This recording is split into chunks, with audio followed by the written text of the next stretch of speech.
All right. Thank you for listening. This is WXOX 97.1 FM in Louisville, Kentucky. You're listening to LVA's Artebella on the radio, the show produced by Louisville Visual Art. My name is Keith Waits, your host, and I'm talking today with Deborah Whistler. She is currently the program director of art at Spalding University. She received her BFA from Miami University and her MFA with the concentration in printmaking from the University of Cincinnati.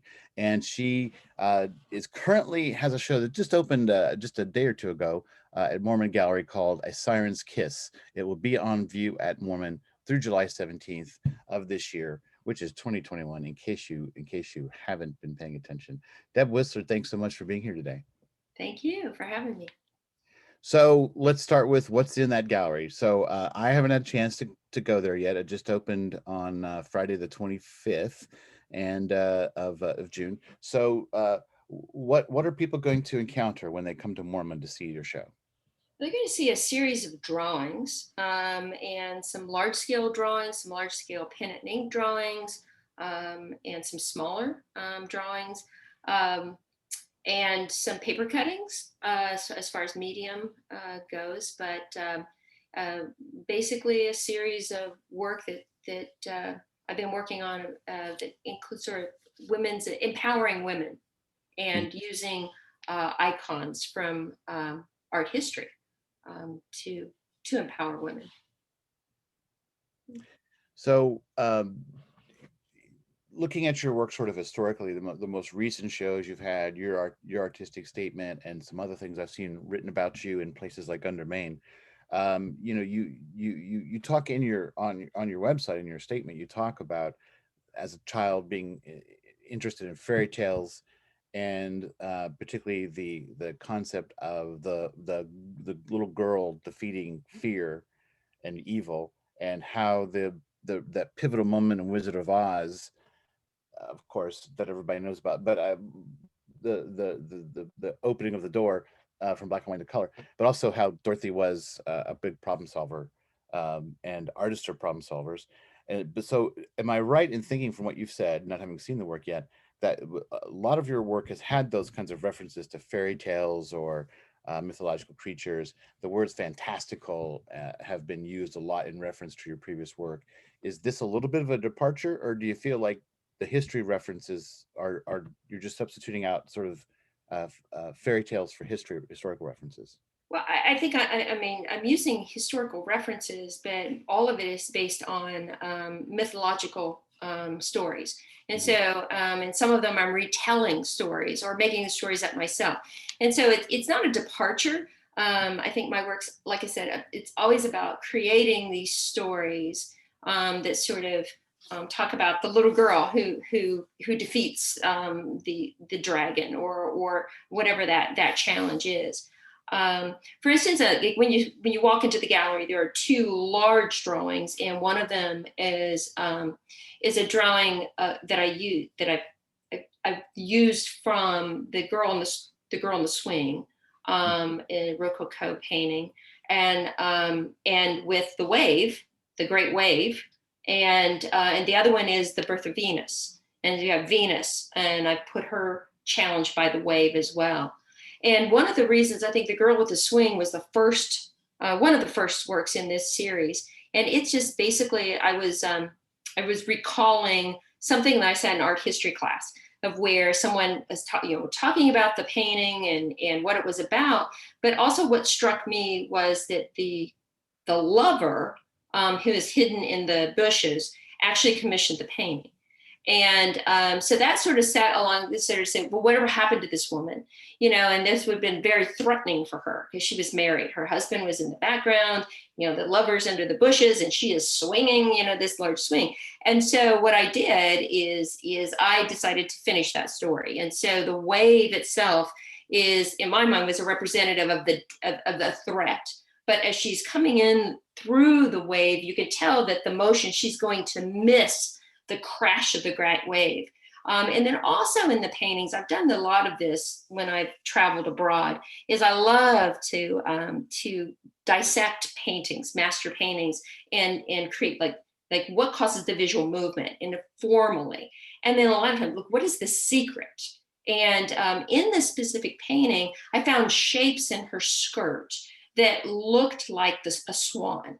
And so I brought that swan out, like from Leda and the Swan. And so for me, it's like, okay, that swan is her lover. And it's like, when you look at the drawing that I've done, it's like, so she's coming through the wave, she's going to miss that wave, it's going to crash. And at the same time, that swan is going to be sucked down into the ocean. So in my mind, I rewrote the story and like, she just got rid of both of them, And so I think I'm combining. I'm still using the storytelling, the fairy tales, and the mythology, but I also have been bringing in some of the art history. So Botticelli's Birth of Venus. And the Primavera are the two, and the Girl in the Swing. Those are the three big ones.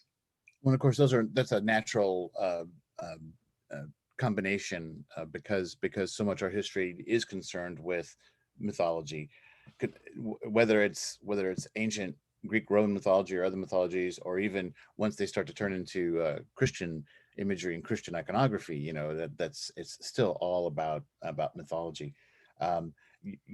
The way you describe these things too. It's like you're describing a movie. There's a powerful sense of narrative in your work, it seems like.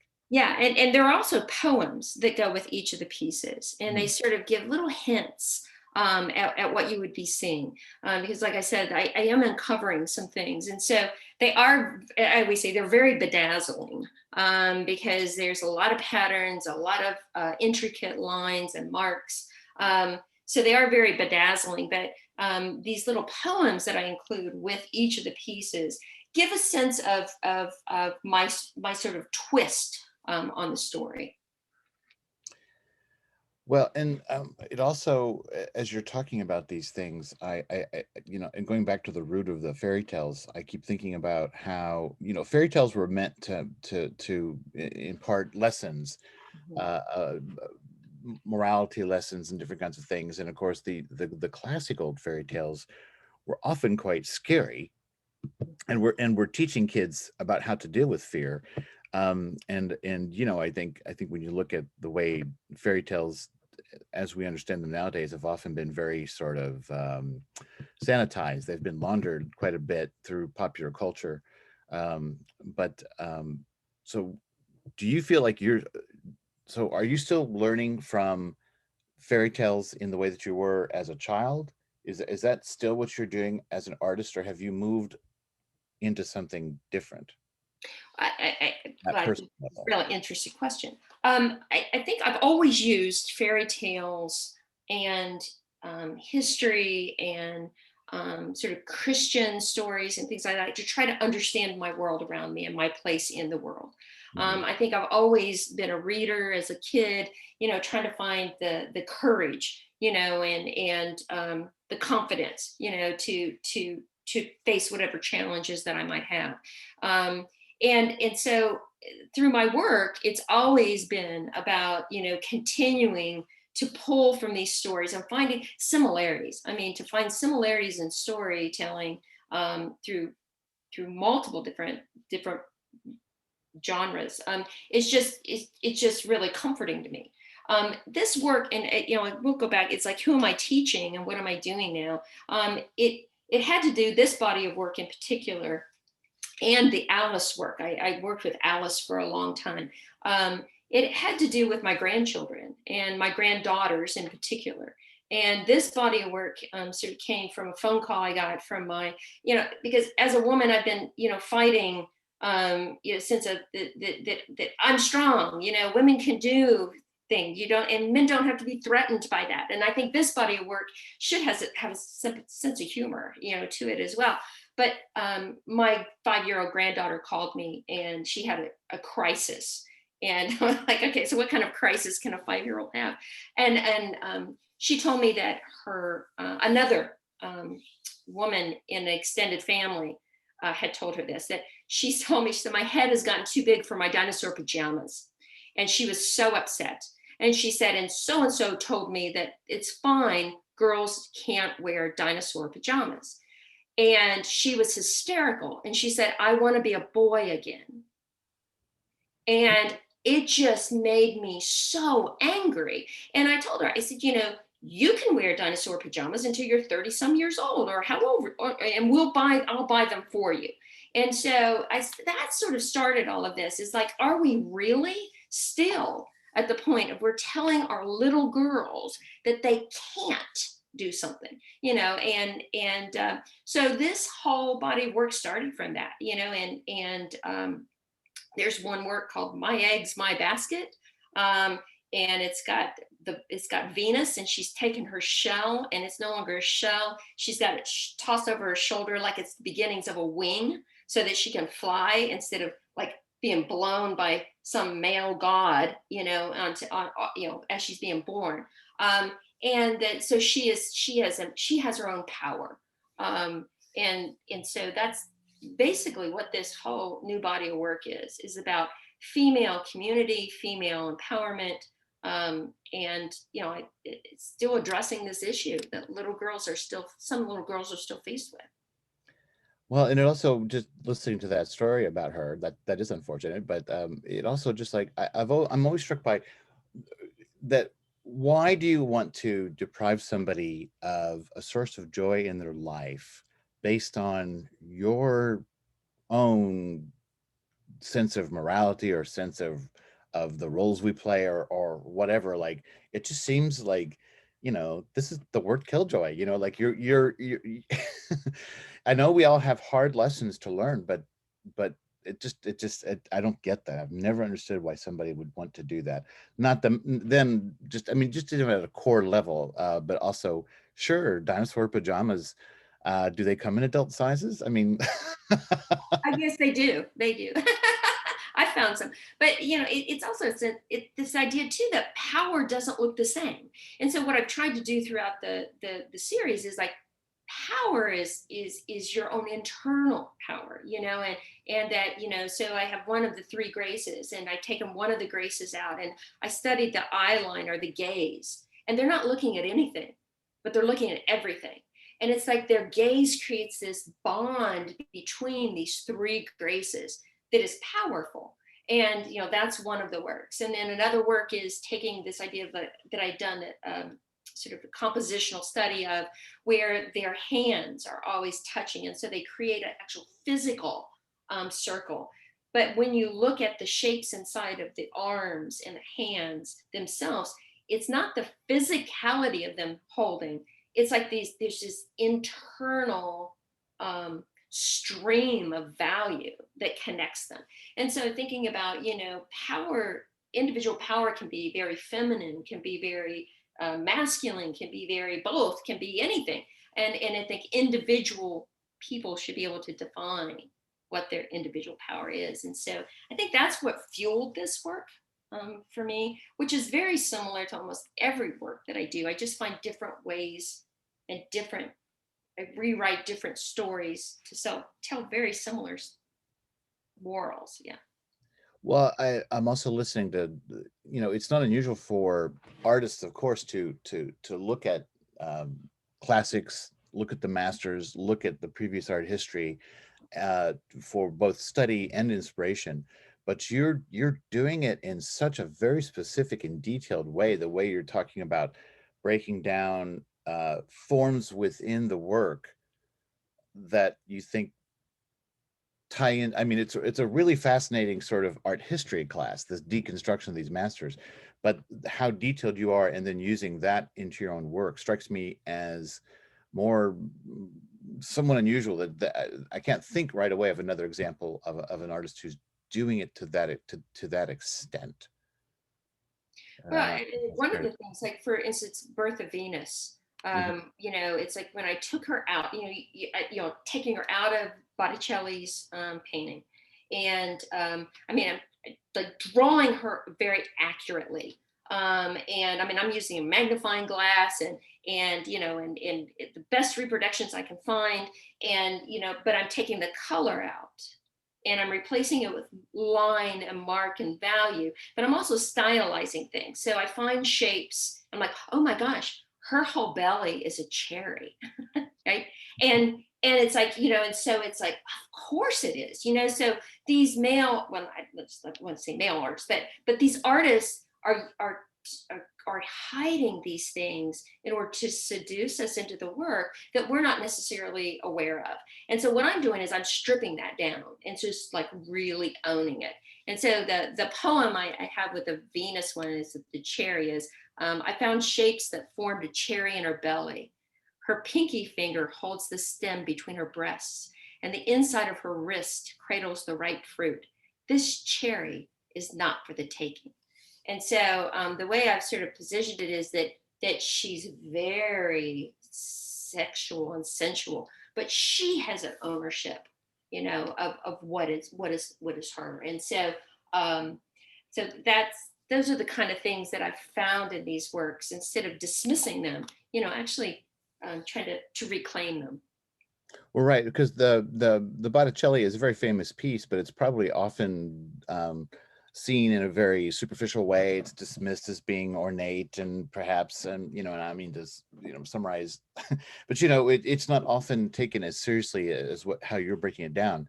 And of course the cherry and the belly. We know that a lot of the women were depicted as sort of it's a lot of times it's about the fertility, symbols of fertility that go back to things like the Venus of Willendorf. So the sort of belly on these women, which of course nowadays would be anathema, right? Because you spend all your time at Planet Fitness not having that, but it was seen as a sign of the sort of fertility and the role. So when it says that they will not take that or they will not have that, that seems like a very specific reference to against any sort of subjugation of women, where you talk about the power that she has over herself, which we don't often think of as emblematic of past.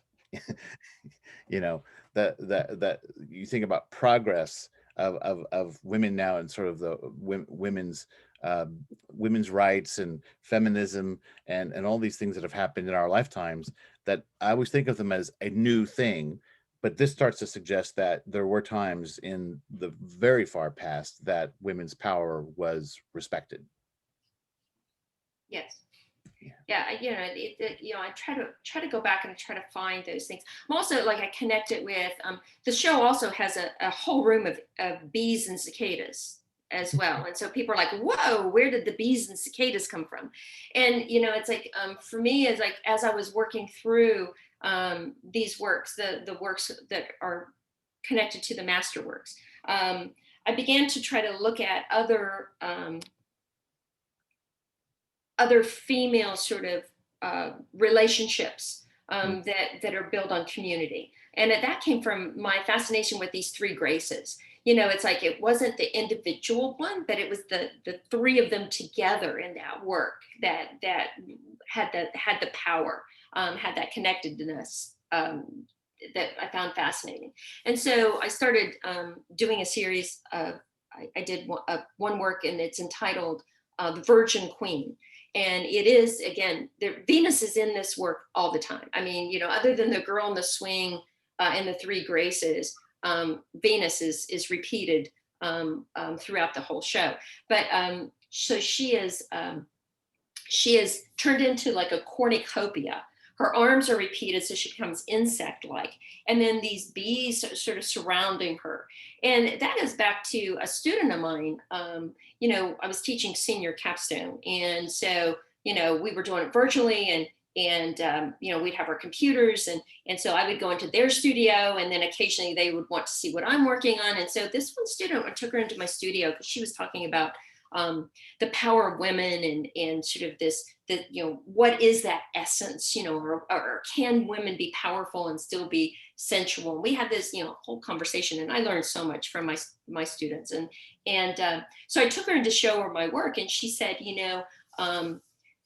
there's something about like bees. So when the queen bee, when they choose a new queen bee, they protect her until until she becomes like ready to then just reproduce, And so there's that protection of these female bees, which I just found beautiful. And so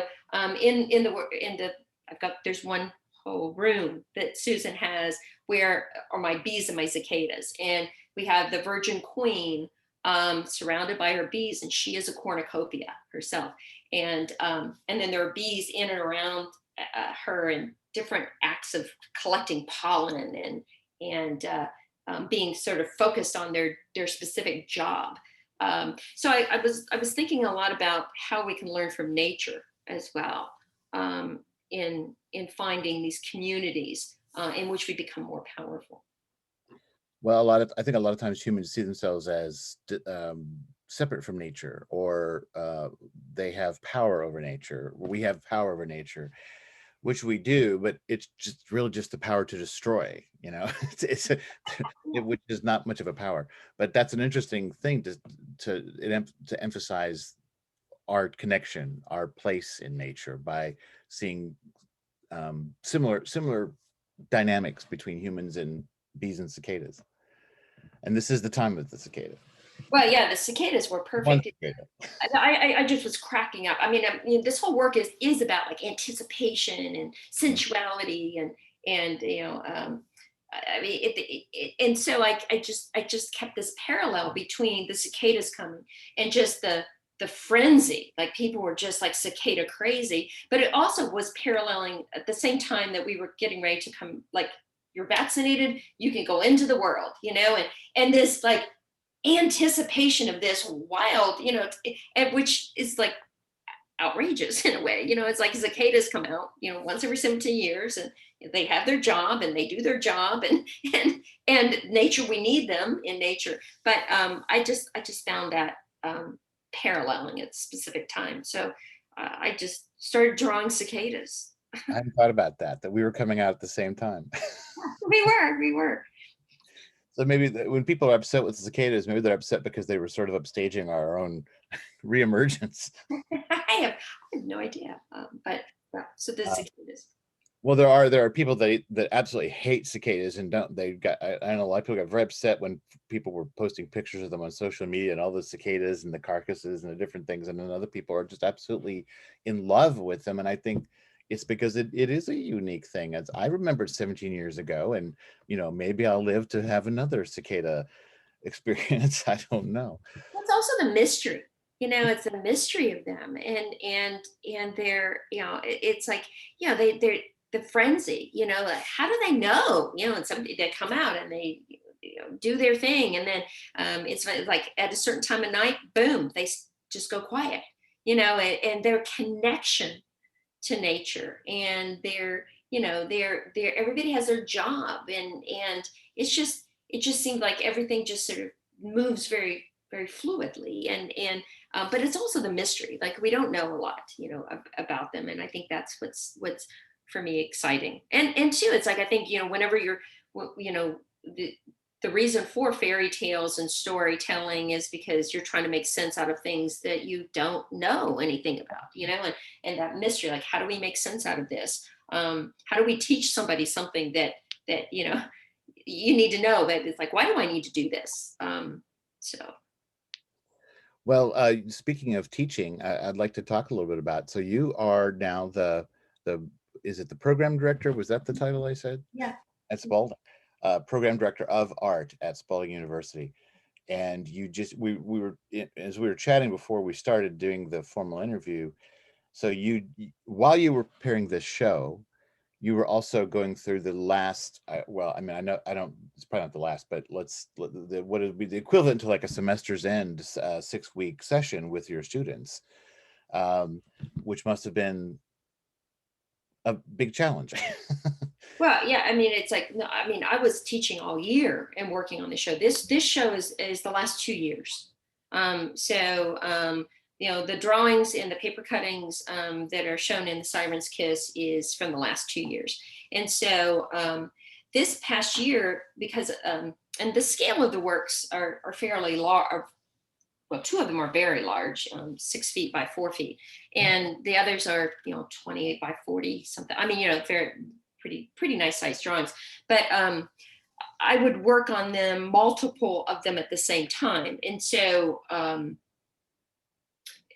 people say, well, how long did they take? Well, they took 2 years. I would start the first one that I started, the My Eggs, My Basket, was the last one I finished, because there was like, what do I put in this drawer? Or, it's more of a three-dimensional collage with found objects sort of drawing.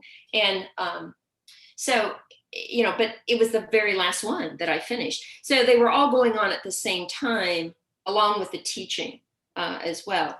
But I teach problem solving. So one of the things I teach design thinking, and so it's all about empowering yourself by using the creative process to define problems, to break them down into doable steps, so that you can achieve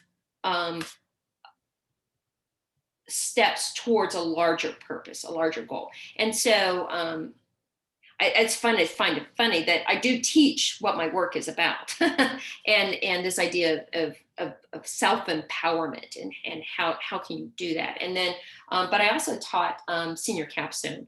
And like I said, for me, I kept telling my students, I'm going through the same thing you are. My show is just a month after yours, and I have more work that I'm putting towards this, and I've had 2 years and not one semester. But so it was really great because we got to talk about the development of the show, their work, and my work.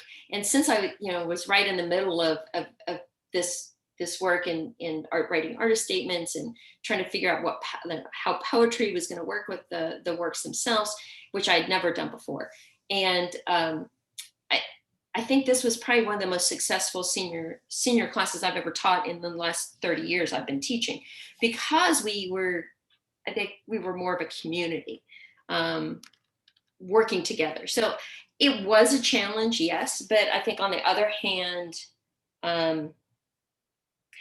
they gave me more confidence to, keep going with the work, because when you see the work, you can tell that it's my work, but it's very different as well. It even becomes more feminine in its look, and not so much like the paper cuttings are, but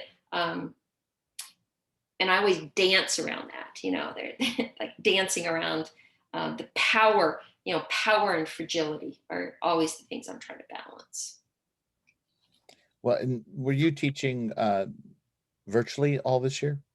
Yes. Yeah, I was teaching virtually all year, which had its benefits, had its challenges as well. But like I said, the students could have never come to my studio had we not been teaching virtually, because my studio is in my basement and my office is in my basement. And so to take my laptop, I could take them in my studio. Whereas normally I would say, oh yeah, come by the studio, but when would that really happen? Whereas I can go to their studios when we're on campus, because they have their individual studios on campus. So that sort of, even though, you think teaching virtually puts a sort of barrier between you and your students, it actually opened up for us. I also, at the end, I found this fascinating. Normally when I go into someone's studio, and I'm sure you do the same thing, I look at the work. Mm-hmm. I don't look at them at all. I look at the work. Right. I listen to them, but I look at the work, which means I'm judging the work, right? And it's like when we're working virtually, I'm looking at their eyes and I'm listening to what they're saying. And it's like, I really realize that, I really need to listen more, right? Look less, listen more, and then sort of incorporate that looking. And so I think I've learned that from teaching virtually, that I'm going to incorporate next year. Now, I am thrilled to get back to face-to-face. Don't get me wrong. I mean, this has been like teaching with your hands behind your back. But I've learned a lot that I do want to incorporate. Well, there's new tools now in your box, I think. And I think that's true for a lot of people. When the spring of 2020 happened and there were so many things shut down, I did several interviews with teachers, and again, it was very frustrating, I think, for everybody. But at the same time, there were opportunities to do things like, if you were teaching theater, actors, directors were not working, and so they were available to do seminars from New York and Chicago. And there was a lot of opportunity and that opened up. And I remember talking to some local artists in town. They said, well, the fun thing for them is that there's a lecture in London and you don't have to get on a plane and fly there and have a hotel room, because they were, and the hope was that we learn about that making things more accessible, that coming out of this is that we don't go back to all of this being so strictly in person, that the ability to reach the wider audience is something that we've gained from this time. And I think it's not an either or. Yeah. I think it's a Yeah. combination. I mean, I love the fact that I took an online course, and it was a virtual, and so I'm meeting and talking to people from all over the world, and that was exciting, which I normally wouldn't have been able to do, right? And but there's also something that's just really wonderful about face to face, and I think understanding, like for me, it's like thinking, oh, face to face, I can really see the work and I can like really get the sense of what that work is. However, I really need to spend that time looking in the artist's eye and making that connection. And so whether we do it virtually, whether we do it face to face, whatever we end up doing, I think being very conscious of the benefits, because I thought, like I said, my senior capstone class, it was a incredible experience this year, just because I don't know, it's the magic just happened this year. But I think it did have a lot to do with the fact that we were all doing the same thing at the same time. We were able to come in and out of each other's space. And we were all very empathetic, I think, with each other as we were creating new works. What's so if you could, what's on the mind of an artist coming out of an art education right now? What kind of things are, I mean, I mean, and I'm wondering about not just the obvious things, like they might be very concerned about social justice and equity and all these kinds of things that all of us are paying attention to, but sort of like, where is the artist's mind right now? If you wanted to answer that question, just looking at your senior students, how would you put it? Well, I mean, I'm thrilled. It's like they're coming out with when at graduation, I think I got really choked up when I was trying to talk to them, because I think that they really are beginning to understand that they have something valid to say during a time when we really need to hear it. And I think there's conversations, multiple conversations, but it's all about being more inclusive, being more empathetic.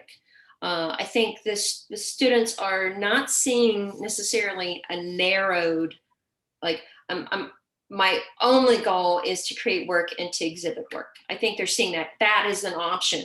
My other option is that I can use my creativity and I can participate in making community stronger, helping people to tell their stories. We talk about that a lot in class, about offering opportunities for individuals to tell their stories and connecting through our stories. And so I think that they're seeing, which I wish I had, when I was younger, seeing that creativity is a broader, encompasses a lot more, and it's about living a creative life, not just creating objects, And so I think they're much more open, to, well, yes, I'm going to do this and I'm going to do this and I'm going to do this, and it all connects, rather than this is what it is. Right. Your art practice is not in a box. Yeah. Yeah. It's a whole other thing. I like that idea very much.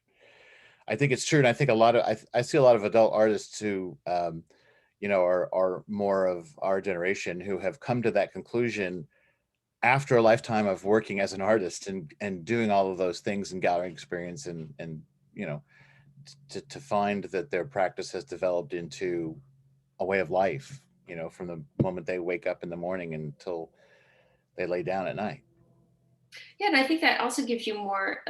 Like I really think 20 years ago, there's no way I would have attempted to do this work that I just created.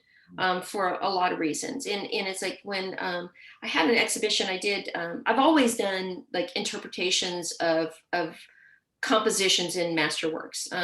I took students abroad and, was teaching drawing, and so I had to have something to do. And I love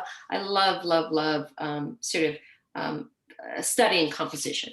And so I remember that the first work I created that was based on studying works with, I studied Peter Paul Rubens' Ascension and Descension of the Cross. I studied these 2 triptychs in Antwerp for 9 days, and I brought those sketches back and I created this woodcut that was, I think it was 12 feet by 6.5 feet, and it was a triptych. It was a triptych. I turned it into a triptych, and then I printed it. It was a woodcut.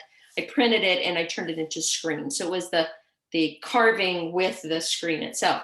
And I remember one of the compliments someone gave me, and it was somebody I really respected. And he said, you can't tell that a woman did this work, and it has real balls. And I immediately said, well, I really don't want balls. And I sat and I just felt like this person had just punched me in the gut. And it was like, okay, I'd become one of the guys, I become, and I thought, well, I don't want to. So I immediately went home after, and I'm thinking, I don't know who I am anymore. And so I did a rubbing of just a thigh of Christ's leg that was in this more abstract woodcut that I'd done. And then I repeated it, and then I turned it into a paper cutting. And that was my very first paper cutting, and it was 8 feet by 4 feet. And it took me 3 months, I think, to do this paper cutting. But it was just like, no, I don't have, why does can't my work be powerful and not, and just feel like a man has made it. And so I think that for me, getting to the point of where I'm actually doing the girl with the swing, that's I know, but if you'd asked me 20 years ago if I would ever reference that painting, I would have thought I was insane. Well, it sort of brings the conversation full circle back to that idea of what is a woman's power or feminine power. And of course, it's too often, women are too often judged by, can they be as good as a man? Can they succeed in the same way that a man can in whatever role? And that, I've seen it in theater where women want to play men's roles. And sometimes I want to say, like, yes, but why do you want to play that man's role? Because wouldn't part of the understanding be that a woman would have never behaved that way in that circumstance? They would have made a series of different choices, and they might have survived more or had an even better result. but that a lot of times drama is about men's failings. So when women want to play men, so the point is that so it still seems like we're discovering, or still, even though it's been years that we've been trying to struggle with this, discovering that the woman's power is different, but just as impactful and just as meaningful and just as strong. And varying, it's like, and power doesn't have one look, and I think that's sort of what I wanted to tell, my granddaughter. It's like, you can, it doesn't have to look the same, it's like, you can do it, and you can redefine it for yourself. So that's sort of, where my work, that's what this new work is about. So whoever decided that dinosaurs were only the province of boys? I don't know. Whoever said that? I think that's not true. I don't think it is either. I don't think it is. I have a niece who was so into dinosaurs, and then her younger brother was sort of take him or leave him. But it was almost like she said, that at a certain age, it's no longer appropriate. So she had reached 5 and her head got too big, which I just love that visual of her head getting big, because I just finished the whole Alice in Wonderland series, and Alice gets really too big for the house. I'm like, I love it, you're Well, and also I was thinking about how a lot of dinosaurs, again, there's a lot of variants, and a lot of dinosaurs have big heads. Tyrannosaurus Rex, and so well, so Deb Whistler, I think we'll end it on that note. All many dinosaurs have big heads. And thank you so much for talking to me today. And I'll say it again, Deb Whistler's exhibit at the Mormon Gallery is now open through July 17th. It's called A Siren's Kiss. And just go to Mormon Gallery's website to find out, but they've got pretty good hours. The accessibility is there, and you should all go, because as the point you made earlier that I have said over and over again, the thing I preach is you've got a website. It's a good website. It's I'm going to say it out loud here. It's where is it? Deb Whistler. You can DeborahWhistler.com. And the internet is a wonderful tool to become acquainted with artists, but you never understand the work until you've stood in the space and looked at it in person. And you have that opportunity right now at Mormon Gallery. So thanks, Deb. Thank you.